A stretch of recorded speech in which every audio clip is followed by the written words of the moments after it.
For the past few years, actually for the past, I would say roughly 3 to 4 years or so, there's one word that I have been resisting, and I've not been able to fully accept and embrace this word because of the underlying meaning of this word.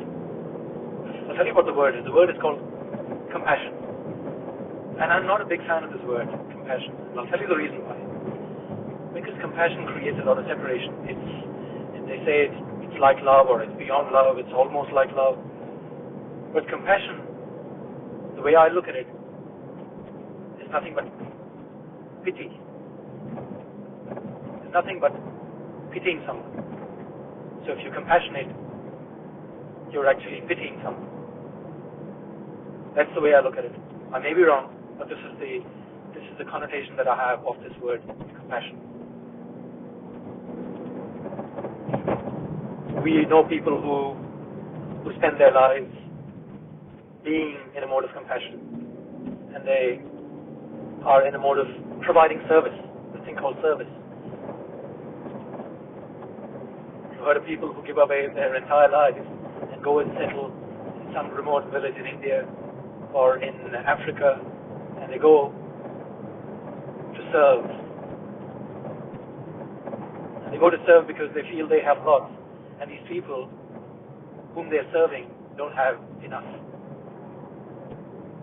The only thing that these people have is probably comfort and money. And the only thing the other people don't have is comfort and money, and because of which they don't have food either. I'm not saying that's wrong, but they're doing it out of compassion for someone. There is, both these people, the haves and the have-nots, are actually operating on a pretty much same level of consciousness, on a similar level of consciousness is what the people who are serving and the people who are being served.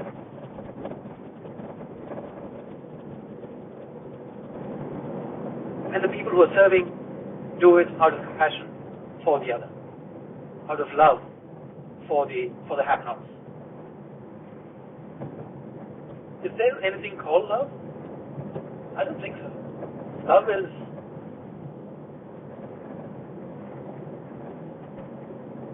is a fantastic word. That's pretty much it. It's a nice word. Movies and songs have been made. Just this concept of love. The way I look at love, there's only one kind of love, and that is unconditional love. And unconditional love does not exist. There is always some sort of condition. Is it possible for us to live in a mode of unconditionality? I don't even know if that's a word. But is it possible for us to live in a mode of unconditionality? I don't think so. There is the element of ego is always there. It's impossible to live without the ego. So if it is impossible to live without the ego,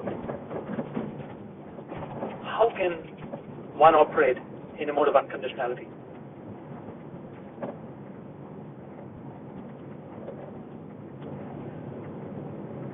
So, even though I've been resisting this word compassion for so many years, because I always thought there was a lot of separation in that word, or there was pity, and there's nothing called love unless it is purely unconditional love, which I don't think exists.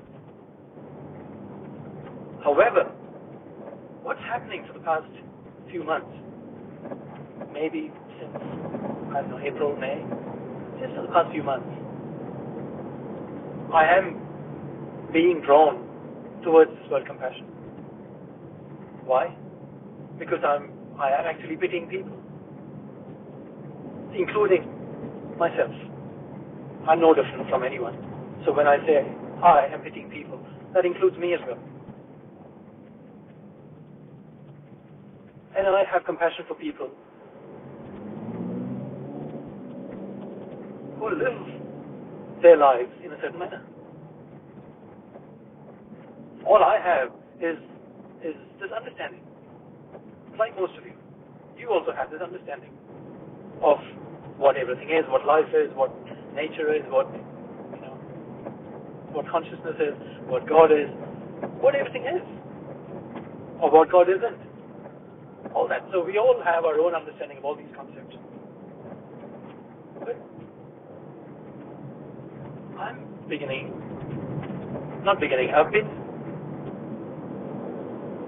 thinking lately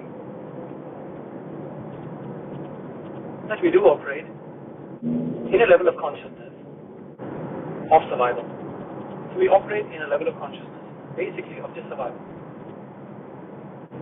And all the frustrations that I've expressed in the past, the frustrations, the exasperations that I experience, is the result of being in this mode of consciousness of survival. That's it. And we all operate in that same manner. And this thing called success and fame and money and wealth, financial independence, all this is just the result of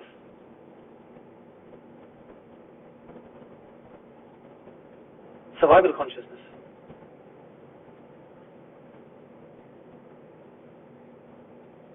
We should, including myself, at least attempt or endeavor to attempt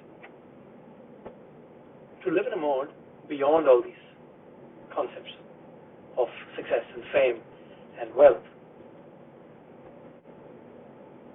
So yes, compassion is something that I am beginning to understand.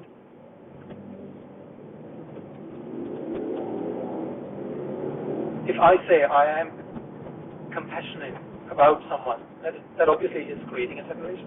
That I'm separate from you, I've got more than you, and that's why I'm compassionate towards you. Or I'm happier than you because I have all the comfort and the money that you don't have, so I am compassionate towards you. And I will come down to your level of lack and be in that space. And that will give me the sense of joy, the sense of fulfillment, that I'm doing something for the benefit of others. I'm living in a mode of service. It's the intention behind what these people do who go away to poorer countries and help. It's the intention behind what they do that's more important than the actual act. The act of going away to Africa or to a poor country and to provide service is operating on a low level of consciousness. The intention behind it has to be of, I'm no different than you, and I'm just doing something instead of doing a 9-to-5 job. I'm doing this job. That's it. But if people go there with the intention of, oh, I have so much, I live in a first world country, I'm going to go and help people, these poor people in a third world country and provide them my service. That's all BS. And this happens more so in the first world nations. The concept of philanthropy is something that's rampant in the first world nations. In first world nations, in first world countries, so-called developed countries. So yes, I definitely am buying into this word called compassion, because I have compassion for these people, not just for what you think are the have-nots that I have compassion for. I have compassion, almost tempted to say, more so for the people who have. I always stayed away from this concept of compassion because that was just creating more and more separation. And I was thinking, I think love is a more important way of being. Love is not an emotion, it's a way of being. And that's why I keep talking about inclusiveness, which, the whole concept of inclusiveness is so much grander than these separating concepts of love and compassion. Inclusiveness. Operating and functioning and living in a mode of inclusiveness.